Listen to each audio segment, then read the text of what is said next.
आदमी बुरा नहीं है, उसका लॉजिक बुरा नहीं है, वो जो कह रहा है 100% सही है। दिक्कत यही है कि वो एवरी डिटेलिंग, जिसको कि हम इमोशनल इंटेलिजेंस में बोलते हैं माइक्रो मैनेजमेंट। अगर आपने कहीं ये टर्म सुना हो तो मैं आपको एक्सप्लेन करता हूं क्या होता है माइक्रो मैनेजमेंट।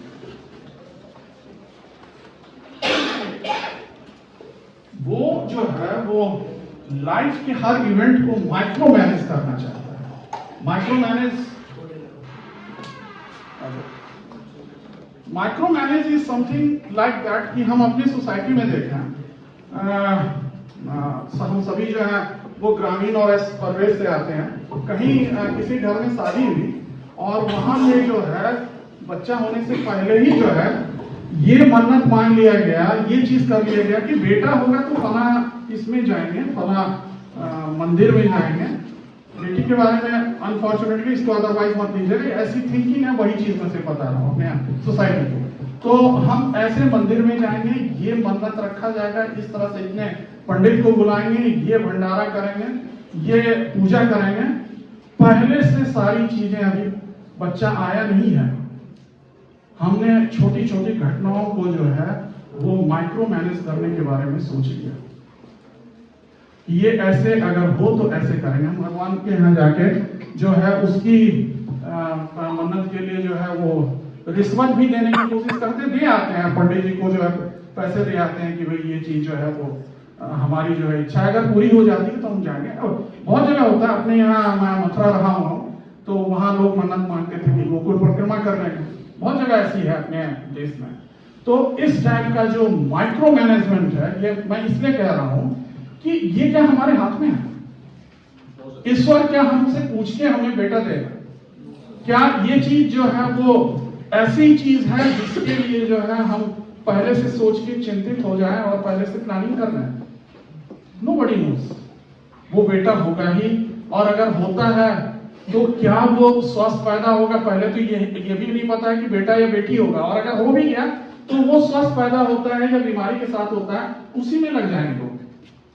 और अगर स्वस्थ पैदा होता भी है तो उसके बाद कितने तरह के जो कहते हैं ना परमिटेशन, और कितनी तरह के हालात बनते हैं, nobody knows at that time. लेकिन हम माइक्रो मैनेज करते हैं चीजों को, जो है वो चाहते हैं कि इस तरीके से हो जैसा हमने सोच रखा है। और जब नहीं होता है, भगवान ने करे उनके घर बेटी हो गया, इरिटेट हो जाते हैं, भगवान को दोष देते हैं, और नहीं कुछ हुआ तो बहू को दोष दे देते हैं, इसी बात के लिए कि वो रिस्पॉन्सिबल है, वो रिस्पॉन्सिबल है। यही तो है माइक्रो मैनेजमेंट। माइक्रो मैनेजमेंट करने वाला व्यक्ति कितना भी लॉजिकल हो, कितना भी सही हो, कितना भी उसका ये हो, वो कभी हैप्पी नहीं रह सकता है, कभी नहीं रह सकता है। हैप्पीनेस से कोसों दूर रहता है। आप अपने लाइफ में छोटे छोटे इवेंट में इसको बांट के देख सकते हैं। घर में जो है वो ऐसे कोई मिलेंगे आपको जो कि चीजों को माइक्रो मैनेज हो। कपड़ा स्थान, दूसरी है सिक्योरिटी,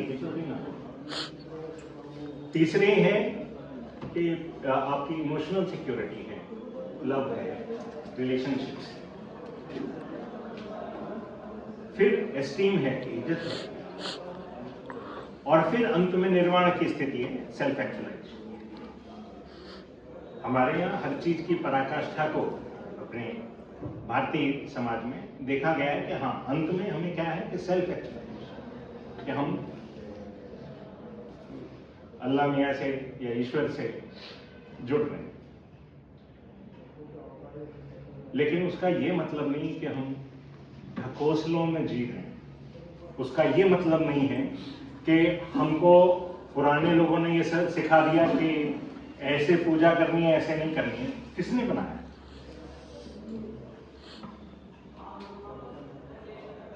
किसने बनाया कि ये वाले इंस्टीट्यूशन है, ये अच्छे हैं? नहीं पता ना। अगर हम अपने आप से ईमानदार होंगे रिलेशनशिप्स में, चाहे भाई भाई से, माँ बेटे से, माँ बेटी से, तो जेंडर डाइवर्सिटी का तो मतलब नहीं। जेंडर डाइवर्सिटी तो घर से शुरू होती है, तो जेंडर डाइवर्सिटी का मतलब नहीं है। और अगर जेंडर डाइवर्सिटी का मतलब नहीं है, कोई भी देश, चाहे चाहे कितना भी ताकतवर क्यों ना हो, कितना भी महान क्यों ना हो, क्या वो विकसित हो सकता है कि जहाँ पे 50% are subjected to the gender diversity? 50% होगी ना? क्या हो सकता है कि केवल लड़के ही पैदा हों? कुछ रह सकता है क्या? कभी नहीं रह सकता। तो why we choose which should not be chosen? क्या हम कह सकते हैं कि गंगा प्रदूषित रह सकती है अगर हम उसमें कूड़ा न डालें? आप 15 दिन कूड़ा न डालिए, गंगा बिल्कुल साफ हो जाएगी, आपको कुछ करने की जरूरत नहीं।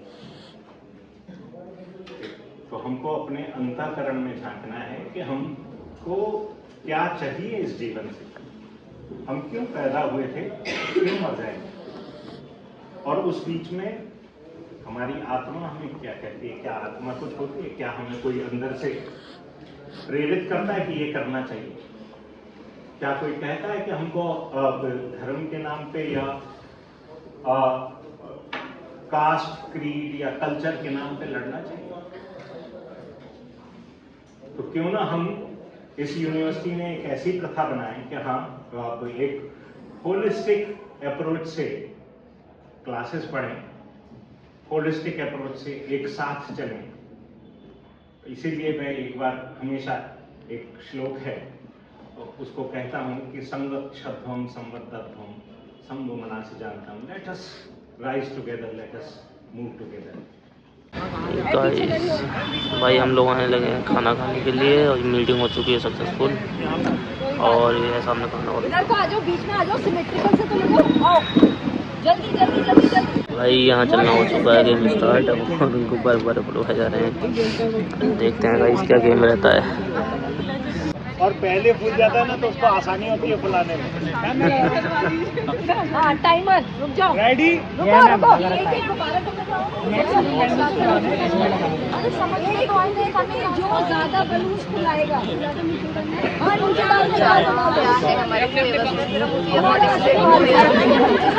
उसका डिपार्टमेंट कोई होगी। सीधे खड़े हो जाओ, सारे मसाले पे रेडी स्टडी गो।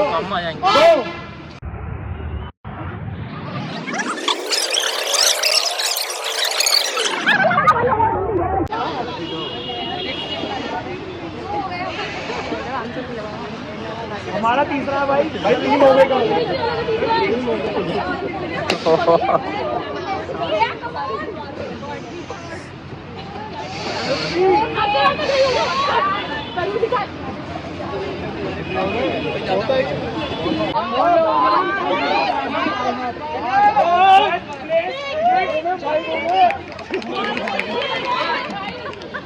आधा घंटे में 6 बार उसको फायर कर दिया। ऐसे भी कर सकते हैं, ऐसे भी कर सकते हैं। ये क्या मैं ये तो शाम तक खेल रहा हूं तब तक। ये टिप काउंट होंगे कौन मैक्सिमम टाइम तक कर रहा है। एक ही बिल्कुल लेना है, चलो यार। Timer start.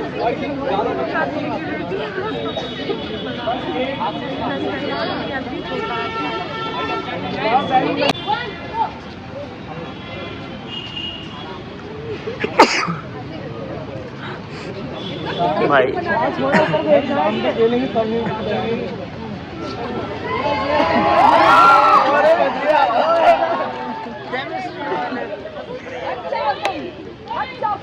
शाम तक खेलते तब तक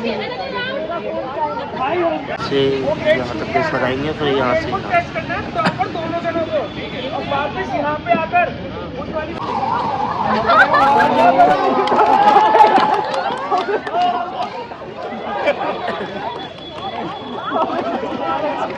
मैं क्या कह रहे ऐसे जाते करते भाई ये बंदा खुले की बात है भाई हम इंग्लिश छोड़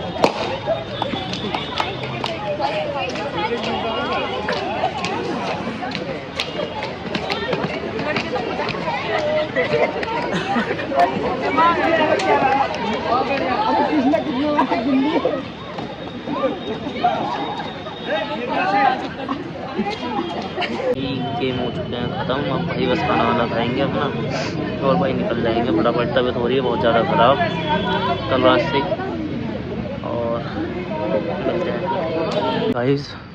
खाना वाना खा के हम हो गए सेट और 2:30 बजे से ऊपर का समय हो चुका है। अब हम निकल रहे हैं भाई फटाफट अपनी बाइक पर जाते हैं और जल्दी से निकल जाते हैं, फटाफट निकलते हैं और घर पहुंचते हैं। सो अगर वीडियो अच्छी लगी हो तो चैनल को लाइक करना, शेयर करना एंड सब्सक्राइब करना। बाय राम।